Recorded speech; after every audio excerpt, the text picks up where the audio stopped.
Dear Nintendo. Actually, it's probably Dear Game Freak or maybe Dear Niantic or whatever. I don't give a shit. What I do give a shit about Nintendo Freaktic is Pokemon Go. And I hate that I give a shit about it. I had a good thing going with the never leaving my apartment, sitting on my ass all day, giving my Zoloft a run for its money to see if it could compensate for my mind-cripplingly terrible day-to-day lifestyle choices of bad eating and inactivity, but no! You just have to go and make a fucking viral hit out of nowhere that nobody was expecting and ruin my perfect schedule of pizza and yelling at people on Overwatch, but no. Now I have to walk and shit and get sweaty just so I can catch a Lapras. Well, I mean, try to catch a Lapras. What will actually happen is I'll throw a Pokeball, it'll suck the Pokemon in, and you'll just zoom onto the Pokeball and freeze like a doofus, forcing me to restart my application to check and see that, in fact, the Lapras fucked off ages ago, and here I sit surrounded by Weedles and fucking Rattatas! And yet, here I am, playing your stupid game that brings me zipping right back to my childhood. You know, I haven't played your games since Heart Gold and Silver came out on my regular, non-bullshit DS before you got all this newfangled 3D bullshit. And if you think your stupid phone app is gonna convince me to buy a goddamn handheld just so I can play your next Pokemon game, then congratulations for that successful as fuck marketing. But anyway, I'm not here to bitch about your incredibly addictive phone app that's motivating everyone to fucking exercise. Honestly, considering you guys didn't seem to expect it to get this big, it's goddamn impressive. People who have little to no interest in Pokemon and hell, video games have gotten into it, including myself. It brings me right back to my days in elementary school, to hunting for AAA batteries for my Game Boy Pocket with my vastly superior Pokemon Red in hand, looking to capture every goddamn Pokemon I could get my hands on. Which brings me back to why I'm writing to you today, Game Nintendo. I'm here today to talk to you about your Pokeballs. You see, when I was a kid, I didn't think about them too much. They were just the things you used to catch and deploy Pokemon. They were in the really bad anime too. They're a huge, huge icon of your show and your franchise, and they deeply influence the decorative choices of everyone living in, what, Pokemonville? Pokeworld? Pokeverse? But whatever. They're mysterious yet ubiquitous items found everywhere, and they're powerful enough to contain the god of the goddamn universe who can be bent to your will to turn the powers of creation against any mortal who stands in your way. Anyway, the point is, the older and more pedantic I get, I can't help this niggling feeling, this overwhelming sense that your Pokeballs make no goddamn sense. Well, at least they didn't until I sat down and started to parse through them. According to Bulbapedia, the Pokemon wiki, there's no known lore explanation for how Pokeballs function. Nice try, Nintendo Freaktic. You can run, but you can't hide your lore. Let's go over exactly what we know about Pokeballs. Pokeballs, the red and white ones we're familiar with, are a mass-produced technological marvel that's used to capture, contain, and control wild Pokemon. Its two most important functions are containment and control, things that otherwise can't be done to Pokemon very easily. When it is thrown at a Pokemon and makes contact, the ball opens and does something to the Pokemon, more on that later, takes the Pokemon inside it without so much as a first date and attempts to keep the Pokemon inside. If the Pokemon fails to escape, they become the property of the owner of that Pokeball. Skating right on past the slavery and dogfighting analogs, the Pokemon can later be released from the Pokeball to fight or, I don't know, do other stuff. They mostly fight. Afterward, they return and life goes on. When I was a little kid, this was all I needed to know. I didn't let things like logic or reasoning or possibility according to the laws of quantum and Newtonian physics get in the way of a good time. But now, while I'm old and cynical and hate fun, I can't help but look at these balls of Satan and ask, how the fuck do you work? At first, I thought that the Pokeballs operated like, you know, a genie's lamp. Like it just sucks in and squishes the Pokemon and it unfolds when it's released. There are a few problems with this, however. The biggest, pardon the pun, being mass. Mass is a big deal. It's the stuffness of things, more or less. There are a lot of things that exist in our universe that don't have mass, like light and radiation, but most other things you're familiar with do. Water, iron, calcium, carbon, all the things that make a human, and coincidentally, an animal. Due to the laws of conservation of mass, the mass of a system remains constant unless the stuff making up that thing is physically removed. So if you want to make, say, a hydrogen atom less massive, you have to remove something, probably a cork or whatever. Of course, at this level, removing these building block particles drastically alters the nature of the object. That is to say, the hydrogen atom would no longer be a hydrogen atom. It'd be, I don't know, something less useful. While this would succeed in making the matter less massive, it would also completely remove your capability of using the hydrogen, or in this case, a Pokemon, the way it was intended because it would be missing parts. Anyway, this is important because if the Pokemon are stored in their entirety inside a Pokeball, the world of Pokemon as we know it could not possibly exist. Pokeballs would be impossibly heavy, and I do mean impossibly. Pokeballs are capable of holding any Pokemon of any size or weight, including the largest and heaviest Pokemon on the Pokedex to date, Groudon. Essentially a small dinosaur, Groudon clocks in at an incredibly massive 950 kilograms or over 2,000 pounds. If Groudon is stored inside a Pokeball, these atoms aren't gone. They're just smushed inside of this ball, which means this Pokeball, the size of a baseball, would weigh 2,000 fucking pounds. Good luck lifting that, Thor. It's like squishing a goddamn Geo Metro into the space the size of an orange. We don't get a lot of insight into the exact dimensions of the Pokeball, but if we presume that the average 10-year-old's handspan is 16.91 centimeters, we can estimate pretty closely that a Pokeball is approximately 9.5 centimeters wide, and using our spectacular geometry skills, we arrive at an internal volume of 452 cubic centimeters. Knowing this, containing a Pokemon the size of Groudon would give it a mass density of over 2,100 kilograms per cubic meter, 150% the density of the goddamn sun. This little ball would be a blindingly hot mass of plasma, shooting off neutrons and blistering heat the instant the Pokemon was condensed inside it. While this would aptly explain why Pokemon disintegrate into a blinding mass of light when captured, I'm not sure I buy Ash Ketchum having the bicep of a Greek demigod. So, somewhat disappointingly, I don't think this evaluation of Pokeballs makes any sense. So, what the hell are they? How do they work? Well, hold on to your butts. We're about to get a little bit more Matt Patty than usual around here, and it's time to figure this the fuck out because I think I finally have the answer. And the answer?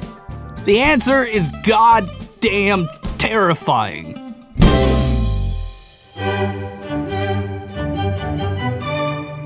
I've been avoiding quantum mechanics for a long time because, well, it's fucking terrifying. Or at least I thought it was. It turns out it's just the study of how atoms and particles smaller than atoms work, move, and interact with one another. That's not so bad. Of course, this entire field of study is what built the massive and resource-demanding Large Hadron Collider, the largest particle accelerator on the planet right now. Did you know I used to live right by what used to be the largest particle accelerator in the world? That's right, nestled right on the edge of Batavia, Illinois, is a device that was built to defy the laws of man and God and smash atoms together to find out how they work, not unlike a child cutting open his G.I. Joe only to discover to his disappointment that all that's inside is a goddamn rubber band. Where was I?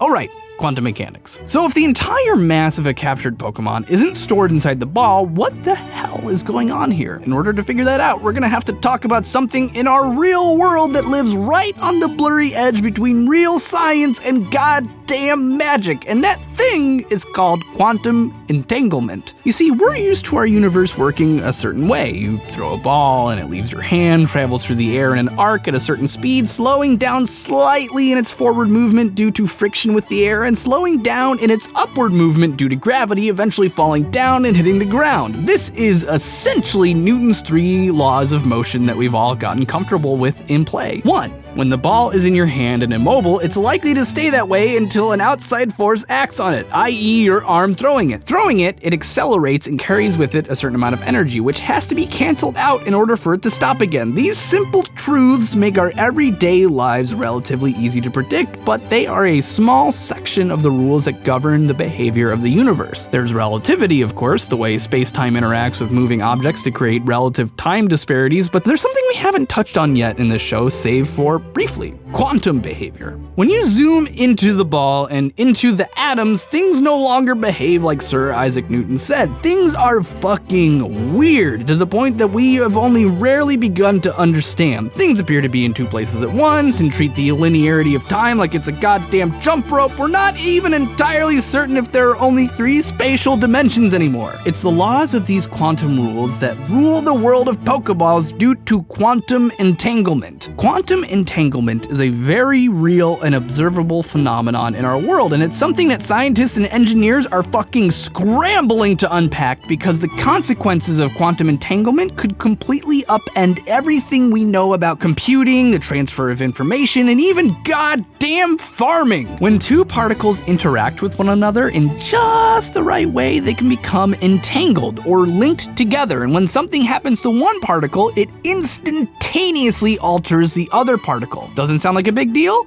Well, what if I told you that distance isn't a factor in quantum entanglement? These particles could be separated by millions of miles, and if you alter one, it alters the other one instantaneously, with no time for information to travel. Just boop!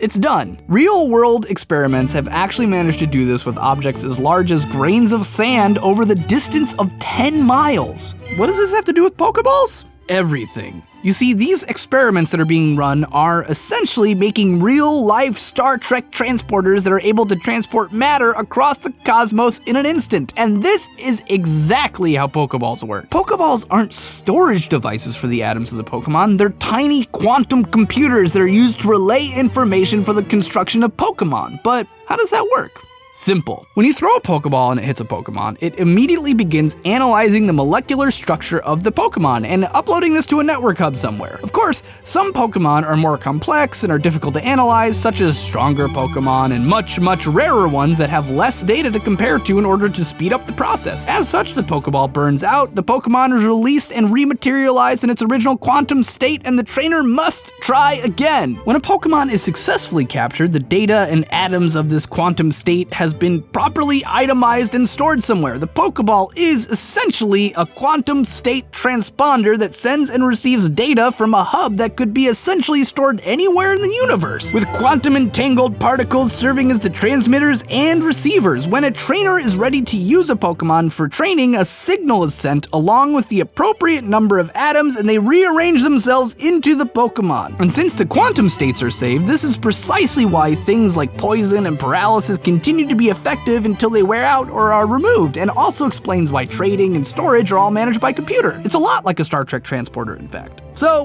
what happens to a Pokemon that undergoes this process? It fucking dies. No, seriously, according to the quantum theory known as, no joke, the no cloning theorem, it is impossible to create a copy of a quantum state without completely destroying the original. It's a requirement and it cannot be avoided. So a Pokemon that's captured, while it would be perfectly copied atom for atom, electron spin by electron spin, while being moved from point A to point B, would actually, as opposed to moving, would be getting copied piece by piece instantaneously, destroying copy A while creating copy B. While theoretically the stream of consciousness of the Pokemon would continue on from the perspective of Pokemon B, it would effectively be a new creation, and the original Pokemon would be fucking fucked. Pokeballs are murdering everything they fucking touch. They should be called murder balls. This means that Pokeballs are effectively the most scientifically advanced piece of technology in the entire universe and are grossly, grossly terrifying. They are capable of capturing, containing, and breaking down fucking God on a quantum level and reassemble them at a drop of a hat. So you know what? Killing God on the regular really puts the whole letting 10-year-olds walk around forcing animals to fight for money thing into perspective. But hey, that's just a theory. A game. I'm Austin Horrigan, video maker and science extraordinaire at Shoddycast. We, here at the Shoddycast, love Pokemon, Digimon, and other animals both fictitious and real. We're dedicated to ending the harsh treatment of Pokemon in the Poke world, and we could use your help. We've set up a website to rehome abandoned, quantumly abused Pokemon to caring trainers and foster homes who are dedicated to living a Pokeball-free life. If you want to help in any way you can, either by adopting a lonely Pokemon or donating to our foundation, just head over to stopkillingpokemon.org. Stopkillingpokemon.org was created using Squarespace, which made it incredibly easy to make an attractive, professional, and modern-looking website. With membership comes a free, custom-made domain name, like stopkillingpokemon.org, and adding a storefront to buy potions or ethers to care for your beraggled Pokemon is incredibly easy. They have gorgeous templates that make it a snap to make a website, either for your poor, dehomed Pokemon or for other things like a photography studio or a bakery. If you want to try Squarespace, head on over for your free 14-day trial at squarespace.com/shoddy or use the promo code SHODDY for a 10% discount. All proceeds may or may not go to helping poor Pokemon in an area near you and help spread the word about the Pokeball-free lifestyle. Oh, and if you're not busy right now, head on over to our Twitch channel, twitch.tv/shoddycast, where I'll be playing competitive Overwatch today starting at 10 a.m. Central Standard Time. And if that's not your thing, I'm also streaming every Wednesday at the same time. Right now, I'm doing a playthrough of A Tale of Two Wastelands as Sterling Archer. Danger Zone! Thank you everyone for watching my video on Pokemon! I have been wanting to make a video on Pokemon ever since I started here, but we didn't have any real reason. There was no reason to believe anyone would actually watch it, but then Pokemon Go went nuts, and everyone's freaking playing it. It's ridiculous, so I'm hoping that some of you watch this. Either way, I enjoyed making it because Pokemon are awesome. I'd like to throw out a personal thank you to our Patreon supporters who make this show possible with their generous donations to our channel. We love getting cool new content out for you. Thankfully, we are able to get sponsorships which also help, but Patreon is like the way that you can contribute to us so we can keep doing this, and I thank you so much. If you want to be a Patreon supporter, you can head on over to our Patreon page at patreon.com/shoddycast and contribute whatever you want. If you contribute $3, you actually get early access to just about every video we do, and you get some behind the scenes stuff as well, which is cool. And if you, at the very least, if you have not subscribed to our channel yet, do it right there. Press the button, do it, bam! We got new science episodes every Monday, and like this video too. And yeah, I'm gonna go for a walk with my dog who is exhausted and see if I can capture more Pokemon. Anyway, bye.